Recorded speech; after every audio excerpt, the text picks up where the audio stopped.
Bismillahirrahmanirrahim. Assalamualaikum warahmatullahi wabarakatuh. Pertama-tama marilah kita panjatkan puji dan puji syukur kita kehadirat Allah Subhanahu wa taala yang telah memberikan kita beribu-ribu nikmat sehingga kita dalam keadaan sehat walafiat. Kedua kalinya tak lupa kita haturkan salawat serta salam kepada junjungan alam Nabi kita Nabi besar Muhammad Sallallahu alaihi wasallam yang telah membawa kita dari alam kegelapan menuju alam yang terang benderang. Baiklah, saya ucapkan terima kasih kepada Bapak dosen dan teman-teman sekalian yang telah memberikan kelompok kami kesempatan untuk melakukan presentasi. Baiklah, kelompok kami yaitu kelompok 6 akan membahas suatu makalah yang berjudul Manusia, Sains, Teknologi, dan Seni. Kalau untuk mengefisienkan waktu kepada pemateri, kami persilahkan untuk menyampaikan materinya. Assalamualaikum warahmatullahi wabarakatuh. Perkenalkan, nama saya Yuriko Prastika Octavia Bahri. Di sini saya akan menjelaskan makna manusia dan sains. Yang pertama adalah manusia. Manusia merupakan makhluk ciptaan Allah Subhanahu wa taala yang dikatakan paling sempurna dibandingkan makhluk ciptaan Allah yang lainnya. Dikatakan paling sempurna karena manusia dibekali akal dan juga nafsu. Meskipun manusia memiliki nafsu, tetapi yang paling berperan adalah akal. Akal ini bertujuan untuk membedakan mana yang baik dengan mana yang buruk, serta akal digunakan sebagai alat untuk berpikir dan berkreasi. Lalu yang kedua adalah sains. Menurut P. Medawar, sains dalam istilah Inggris berarti science, berasal dari bahasa Latin yaitu scientia yang berarti ilmu pengetahuan. Aristoteles berpandangan bahwa pengetahuan merupakan sesuatu yang dapat ditangkap melalui indera.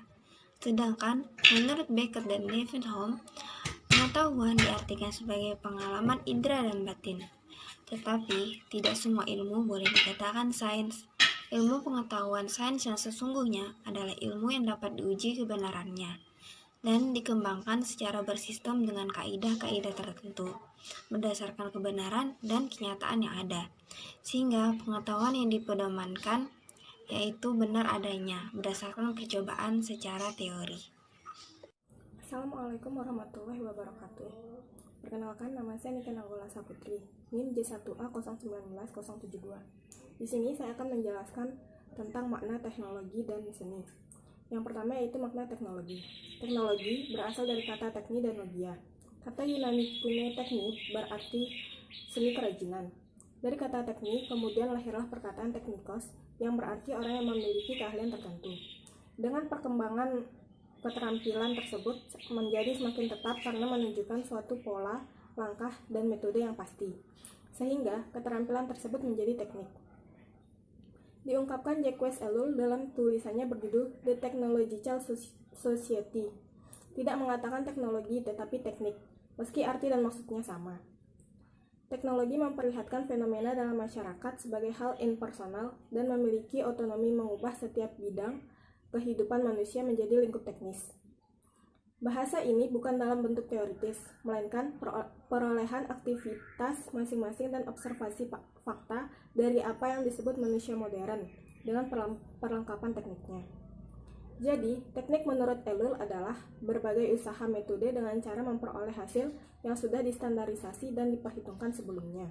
Dalam kepustakaan, teknologi memiliki berbagai ragam pendapat yang menyatakan teknologi adalah transformasi kebutuhan. Teknologi adalah kenyataan yang diperoleh dari dunia ide. Secara konvensional mencakup penguasaan dunia fisik dan biologis. Tetapi secara luas juga mencakup teknologi sosial, terutama teknologi sosial pembangunan. Sehingga teknologi itu menjadi metode sistematis untuk mencapai tujuan insani. Sedangkan teknologi dalam makna subjektif adalah keseluruhan peralatan dan prosedur yang disempurnakan. Jadi, secara umum, teknologi adalah keseluruhan sarana untuk menyediakan barang-barang yang diperlukan bagi kelangsungan hidup manusia. Yang kedua yaitu makna seni. Menurut Janet Wall, seni adalah produk sosial.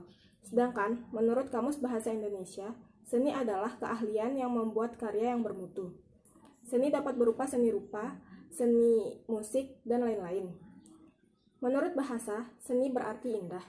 Tetapi menurut istilah, seni merupakan suatu manifestasi dan pancaran rasa keindahan, pemikiran, kesenangan yang lahir di dalam diri seseorang untuk menghasilkan suatu aktiviti.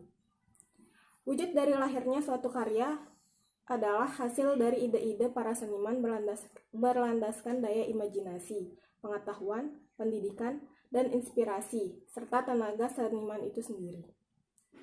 Karya seni dapat dituangkan dalam bentuk garis, warna, gerak, bunyi, kata-kata, bahasa, dan rupa bentuk yang bersifat kreatif dan imajinasi dari suatu keahlian. Seni juga merupakan batin masyarakat, yang juga berfungsi sebagai jembatan penghubung antara kebudayaan yang beraneka ragam. Karya seni selalu bersifat sosial, karena kehadirannya menggambarkan masyarakat yang berjiwa kreatif, dinamis, dan agung. Memahami seni suatu masyarakat berarti memahami aktivitas penting masyarakat yang bersangkutan dalam momen yang paling dalam dan kreatif. Terima kasih. Assalamualaikum warahmatullahi wabarakatuh. Nama saya Galuh Ayudin Tias. Saya di sini akan menjelaskan tentang peran terhadap kebutuhan pokok dan peran terhadap peningkatan kesehatan. Yang pertama, peran terhadap kebutuhan pokok. Di peran terhadap kebutuhan pokok ini ada 3, yaitu sandang, pangan, dan papan. Yang pertama, sandang. Salah satu contohnya adalah manusia menemukan cara untuk memintal benang sehingga dihasilkan sehelai kain. Dan pada saat ini telah ditemukan mesin pintal modern yang dapat memproduksi kain dalam jumlah besar dalam waktu yang relatif singkat dengan berbagai variasi warna dan corak. Yang kedua, pangan. Di bidang pangan saat ini, manusia mampu mendapatkan pangan yang lebih cepat dengan mempersingkat waktu panen. Ditemukan pula pestisida sebagai pembasmi hama penyerang tanaman. Sedangkan pada bidang kelautan terdapat alat bernama upwelling untuk mendeteksi ikan yang akan ditangkap. Yang ketiga, papan. Untuk memenuhi kebutuhan pemukiman, saat ini dijumpai gedung-gedung bertingkat yang membutuhkan fondasi kuat dari beton untuk dapat menopang dan menahan berat. Selanjutnya, peran terhadap peningkatan kesehatan, yaitu saat ini ketika ada orang yang organ tubuhnya sudah tidak dapat berfungsi lagi, maka upaya cangkok mata, cangkok hati, cangkok ginjal bukan lagi menjadi hal yang aneh. Bahkan tak jarang pula dilakukan pembuatan organ buatan, yaitu alat buatan manusia yang ditanam dalam tubuh untuk menggantikan bagian-bagian yang sudah tidak dapat berfungsi lagi. Assalamualaikum warahmatullahi wabarakatuh. Perkenalkan, nama saya Wafiyah. Pada kesempatan kali ini, saya akan menjelaskan tentang peran terhadap penyediaan energi dan peran terhadap komunikasi dan transportasi. Sebelumnya, energi adalah kemampuan untuk melakukan kerja. Dengan kemajuan teknologi, proses penyulingan minyak dan pengolahannya dapat dilakukan lebih efisien. Di samping itu, ditentukannya alat-alat untuk mengolah potensi alam untuk diubah menjadi energi juga semakin banyak. Seperti pemanfaatan air, gelombang laut, angin, untuk menggerakkan generator yang dibutuhkan untuk menghasilkan energi. Di samping itu, telah dimanfaatkan pula tenaga matahari sebagai sel surya yang juga menghasilkan energi. Jadi, berbagai upaya manusia untuk penyediaan energi meliputi pemanfaatan energi matahari, energi panas bumi, energi angin, energi pasang surut, energi biologis, dan energi biomasa. Selanjutnya, peran terhadap komunikasi dan transportasi. Sains dan teknologi telah membawa perubahan, yaitu kemudahan, kemakmuran, dan kenyamanan dalam kehidupan. Hal itu meliputi terpenuhinya kebutuhan manusia yang semakin baik, yaitu penemuan teknik modern bidang penerbangan, teknik kimia, teknik sipil, teknik listrik, dan teknik mekanik yang menghasilkan bahan-bahan dasar untuk industri, mesin-mesin yang sangat kompleks, pesawat terbang yang canggih, dan lain sebagainya. Demikian pula, pendaya gunaan sumber daya alam menjadi semakin optimal dengan ditemukannya formula pupuk yang tepat digunakan tanaman untuk pencegahan dari hama, serta pengembangan industri pengolahannya. Transportasi dan komunikasi juga semakin mudah, serta berpengaruh bagi sumber daya manusia adalah semakin menaikkan kualitas sumber daya manusia, di mana keterampilan dan kecerdasannya meningkat. Permasalahan yang timbul akibat adanya kemajuan teknologi adalah adanya dampak negatif yang disebabkan oleh kemajuan teknologi tersebut, di antaranya yang pertama nuklir, yang kedua polusi, yang ketiga cloning, dan yang keempat efek dari rumah kaca. Pada Perang Dunia Kedua, terjadinya peledakan bom di Hiroshima dan Nagasaki. Tujuan dari hal ini yaitu untuk menghentikan kekejaman, penghancuran, dan perusakan. Pada saat itu sangat banyak korban yang berjatuhan. Tetapi kejadian ini tidak hanya berhenti di sana, karena terdapatnya radiasi yang mengakibatkan senjata nuklir masih bisa dirasakan sampai saat ini.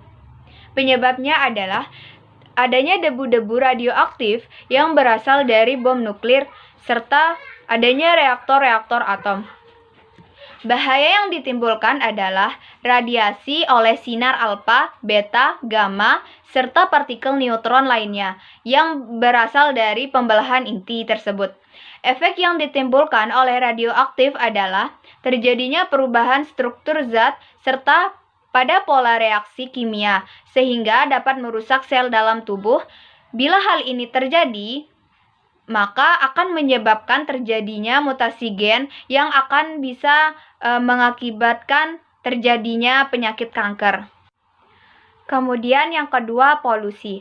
Adanya bahan polusi atau polutan yang dapat merusak lingkungan. Timbulnya pencemaran erat kaitannya dengan kegiatan atau aktivitas yang dilakukan oleh manusia. Yang di sini terdapat 4 kegiatan, yaitu dalam industri, pertambangan, transportasi, dan pertanian. Pada kegiatan industri seperti limbah, zat-zat buangan berbahaya seperti logam-logam berat, zat radioaktif, air buangan panas, dan dalam bentuk kepulan asap. Biasanya juga terdapat bisingan suara.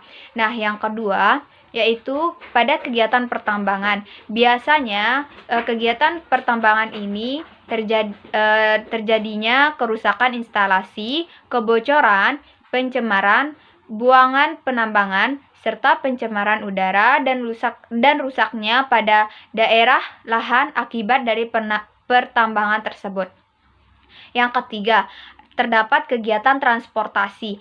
Biasanya dalam kegiatan transportasi ini berupa kepulan asap, naiknya suhu udara kota, kebisingan dari kendaraan bermotor, tumpahan pada bahan bakar kendaraan bermotor, biasanya terutama pada minyak bumi dari kapal tanker. Yang keempat, kegiatan pertanian. Biasanya ini tuh diakibatkan dari residu pemakaian zat-zat kimia yang digunakan pada pemberantas hama seperti insektisida, pestisida, herbisida, dan pada pupuk organik.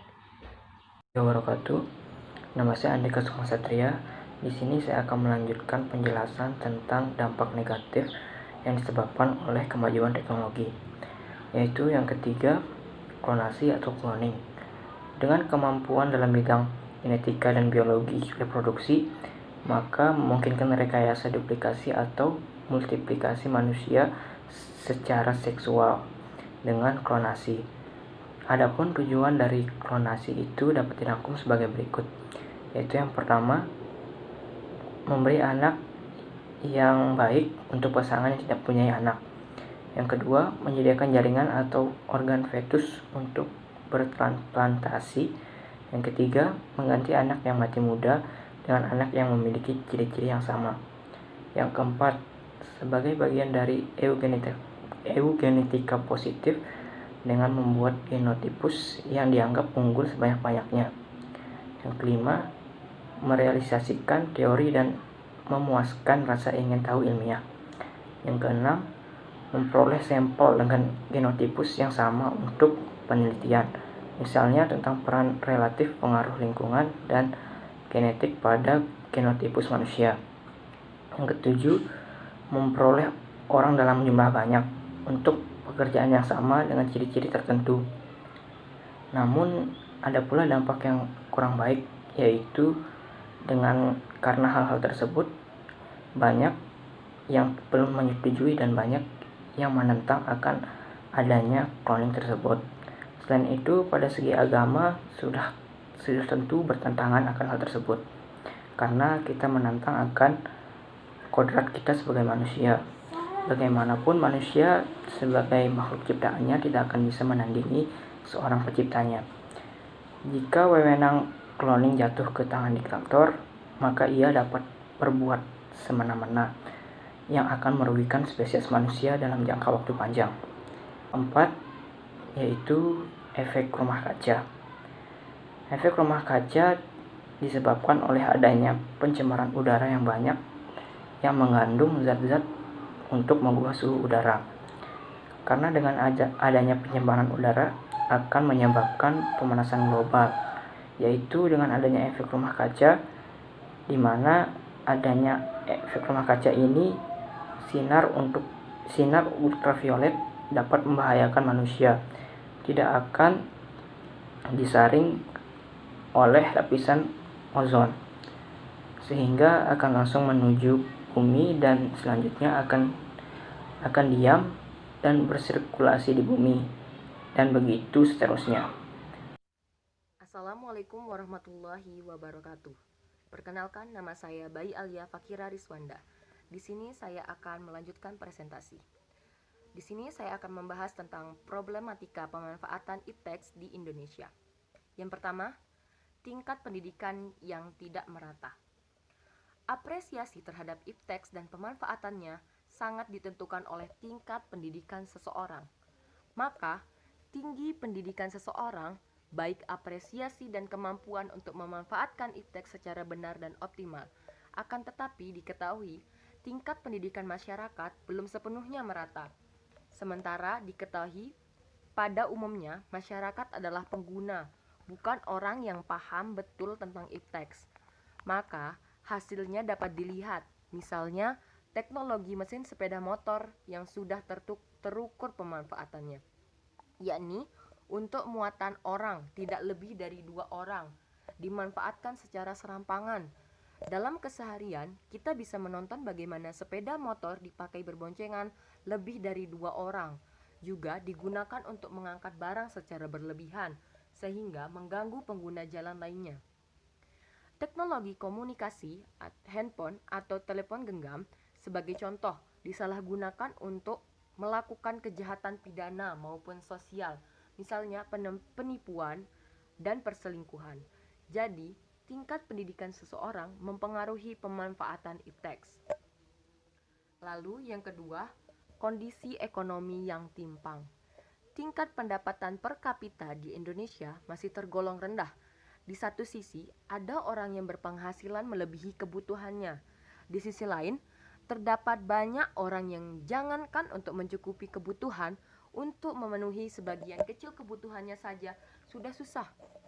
Kondisi ekonomi yang tidak seimbang merupakan problem yang tidak kalah serius dalam hal pemanfaatan iptek di Indonesia. Kehadiran sains dan teknologi misalnya tidak sepenuhnya dinikmati atau dimanfaatkan oleh para petani. Selain penguasaan lahan pertanian yang sempit, harga teknologi itu dirasa mahal sehingga tidak terjangkau.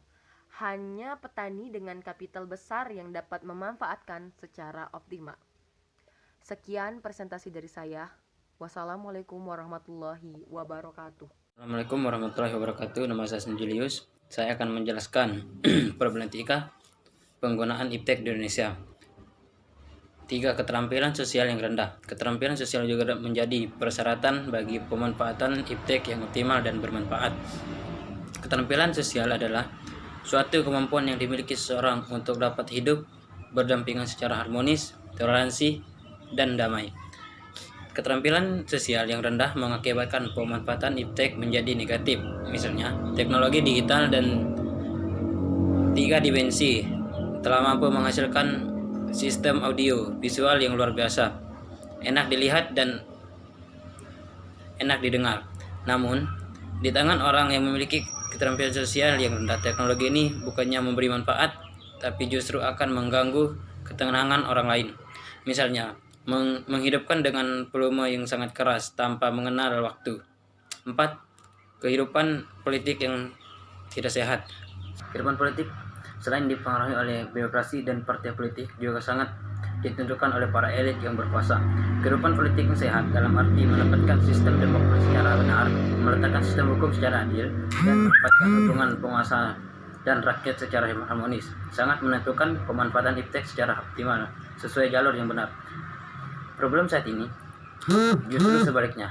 Kehidupan politik tidak sehat yang ditandai oleh pertikaian antar elit. Hasilnya dapat dilihat kehidupan teknologi televisi yang mestinya digunakan untuk mencerdaskan rakyat justru menjadi wadah propaganda negatif dengan saling menyerang, menebar fitnah, dan mohon maaf secara baku hantam di depan publik.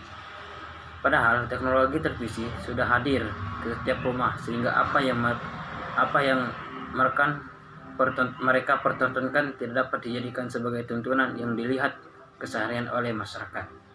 Assalamualaikum warahmatullahi wabarakatuh. Perkenalkan, nama saya Olivia Rahayu. Di sini saya akan membahas tentang pengaruh ipteks terhadap kehidupan manusia. Dalam waktu akhir-akhir ini, ipteks yang awalnya diciptakan untuk menghasilkan manfaat positif, tetapi ipteks juga menghasilkan dari sisi negatif, baik dari sains, teknologi, dan seni. Sisi positif dan sisi negatif dari ipteks tersebut berpengaruh sangat penting untuk kehidupan manusia, baik secara sosial maupun budaya. Sehingga pengaruh dari ipteks itu sendiri terhadap kehidupan manusia sangat penting. Di sini saya akan membahas tentang pengaruh positif terhadap ipteks secara lebih rinci.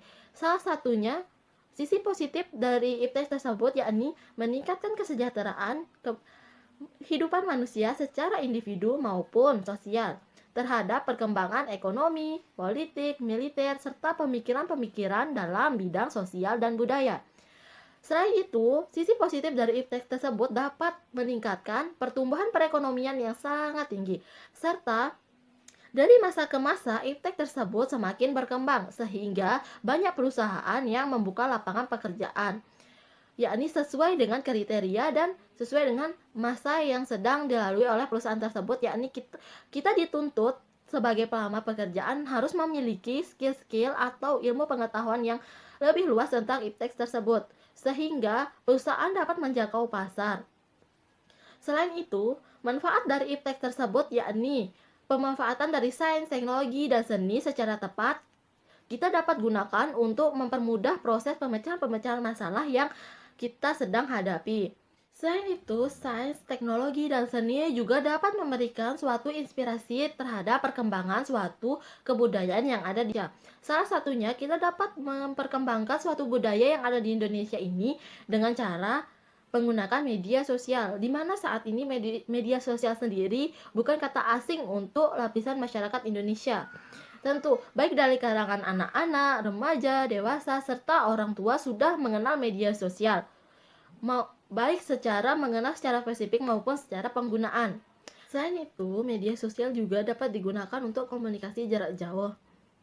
Media sosial merupakan salah satu perkembangan ipteks baik dari sisi positif yang sudah kita nikmati sampai dengan saat ini. Sisi positif dari ipteks yakni banyak sekali yang kita gunakan dalam kehidupan sehari-hari kita, sehingga kita harus bisa menyesuaikan diri dengan perkembangan ipteks itu sendiri. Sisi positif dari ipteks sangat berpengaruh besar terhadap kehidupan kita. Apabila kita dapat menyeimbangkan kehidupan kita dengan perkembangan ipteks, maka yang kita dapat tuai banyak manfaat dari sisi positif ipteks tersebut, baik dari sisi pekerjaan, kehidupan, dari sosial maupun budaya, serta penggunaan alat-alat komunikasi. Sekian penjelasan dari pengaruh positif terhadap ipteks dari saya. Assalamualaikum warahmatullahi wabarakatuh. Perkenalkan, nama saya Astini. Saya di sini akan melanjutkan pembahasan mengenai pengaruh negatif dari ilmu pengetahuan atau sains, teknologi, dan seni, atau yang biasa disingkat dengan ipteks. Nah, ipteks tidak hanya memberikan pengaruh positif, namun juga dapat memberikan pengaruh negatif bagi perubahan peradaban manusia dan budaya, terutama bagi generasi muda. Selain itu, pengaruh negatif dari ipteks ini juga telah melunturkan nilai-nilai luhur kepribadian bangsa dan tata krama sosial yang selama ini menjadi ciri khas dan kebanggaan. Serta yang sering kali terjadi ialah pemanfaatan dari ipteks yang disalahgunakan, sehingga dapat memunculkan masalah-masalah baru terutama dalam hal kerusakan lingkungan, kerusakan mental dan budaya bangsa, seperti contohnya ialah menipisnya lapisan ozon, terjadinya polusi udara, air, dan tanah, terjadinya pemanasan global, rusaknya ekosistem laut, pergaulan seks bebas, serta penyakit moral.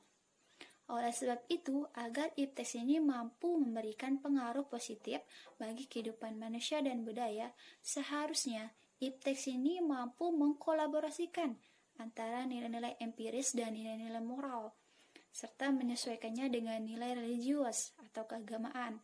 Dan dalam pelaksanaannya pun harus dilaksanakan dengan penuh tanggung jawab. Nah, teman-teman sekalian, iptek ini dapat dipastikan akan kita jumpai di setiap kehidupan manusia, dimanapun, kapanpun kita berada. Baik yang telah maju, sedang berkembang, maupun pada kehidupan manusia yang masih di tingkat peradabannya itu sangat sederhana.